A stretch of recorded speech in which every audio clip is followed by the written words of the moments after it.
Go ahead and make an opening statement, then we'll go ahead and take questions. Yeah, we're excited to be back here again. We were here just a short time ago as the champions, and this place is a special, special place. And the fact that the commissioner decided to move the media day to this is it's exciting for us. You know, we love the Rose Bowl. It's a tremendous place to be, and it's obviously one of the goals of our football program is to try to get back here. We're excited about the upcoming season.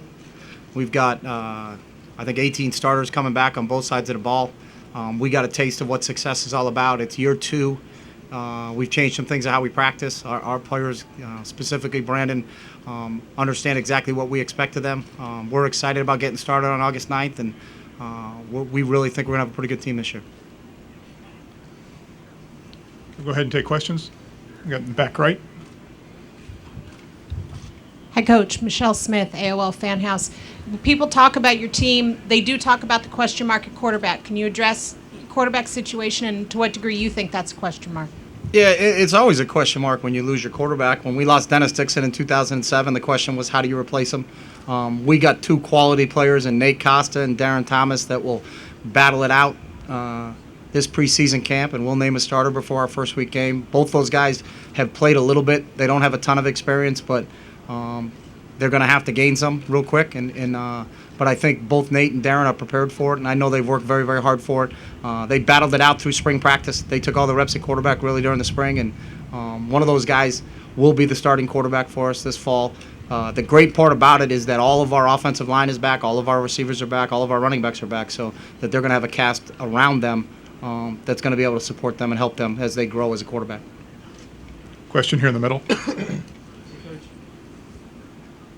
Hey, Coach. I have a question on the defense. Who came up with the idea to switch from a 4-3 to a hybrid 3-4? How did it all come to fruition?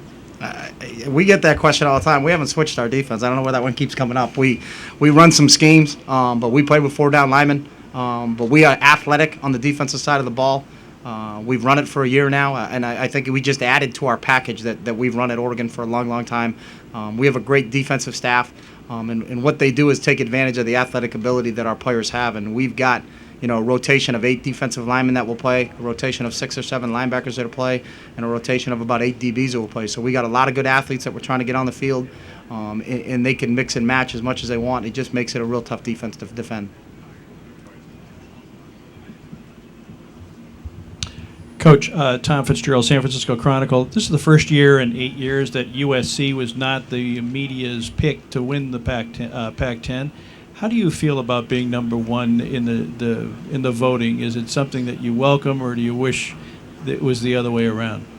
To be honest with you, and I don't mean to say anything wrong about the media, but last year you picked us 3rd and Arizona 8th, and we finished 1st and 2nd. So I learned from last year's poll that we probably weren't going to put a lot of stock in it. So preseason rankings don't mean anything to us. The great thing about our game is it's played out on the field, and I think it's going to be a competitive deal from top to bottom. There's not a week off in this league. It's something where you have to make sure that you're prepared to play every single week, and the teams that win in this league are the teams that can keep their playmakers healthy, and that'll be the key, is which teams can stay healthiest as the season goes along.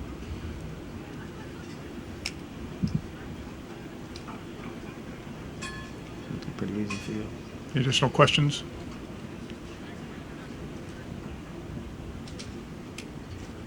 Far right in the back. Chip, what are your thoughts on division alignment for the Pac-12? I'm a chain of command guy. They don't ask me about division alignment. So just we've always felt, and I know Brandon feels the same, just tell us who we're going to play and we'll go play them. So I think we've got a great leadership in our organization from Larry Scott on down, and I know they're going to do the best for all the universities involved. So match us up, let us go. Ted Miller's got some thoughts on it. We discussed it on the plane ride back yesterday, so I defer to Ted. On the left-hand side over here. Chip, could you talk about your offensive line and how important that is to your offensive success?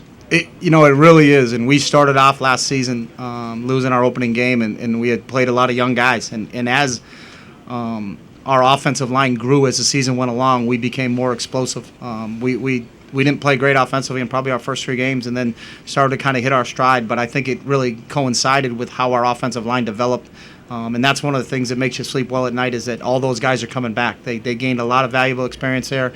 We got quality depth. We think we got 8 offensive linemen that will play for us. We like to play a lot of guys on both sides of the ball, but obviously the key for us in moving the football on the offensive side of the ball has always been our O-line. Back left. Brandon, how versatile do you have to be playing defensive tackle in the way that the defensive approach is at Oregon? Because guys got to move around, do a lot of different things. How versatile do you have to be? Well, you definitely have to have guys that are athletes, and that's what we're going for. Is especially with Coach Az switching in 8 defensive linemen all the time. We have to know every position when we go out on that field so that we can be put into any spot. And I love it, because we're able to come out there and do what we know is best, do what we do best, and that's play football. Just relax and play football. And as long as you know every position on the defensive line and you're able to perform that position, then you can just go out there and have fun no matter what. Right-hand side in the back.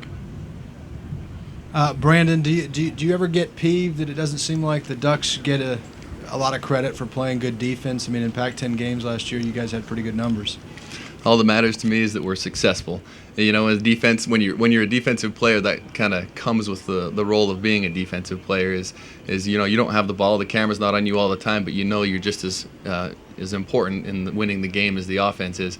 And if our offense and defense, we feed off of each other. As our offense is doing good, our defense is doing good, and if one of us needs help, the other one steps up, and that's just the way we work as a team. Right-hand side. Brandon, you guys have had great success against USC at Autzen Stadium, but when you come to Los Angeles, it's kind of been the other way. What is it about Los Angeles that makes it so difficult? And the fact that SC's on probation, does it make any difference? Well, first of all, I don't think it makes any difference that they're on probation. And to answer the first part of that, it's the home field. Obviously, when you go to somebody else's turf, you're coming in and you got to work a lot harder. They've kind of got that advantage, if you would call it that. And we just got to come out and work harder. It didn't seem to affect us this last year, and I think that we're going to be good wherever we play at this year. Any further questions? Hearing none. All right. Thank you, gentlemen. Appreciate it. Okay, we have one final video presentation, so if you please direct your attention to the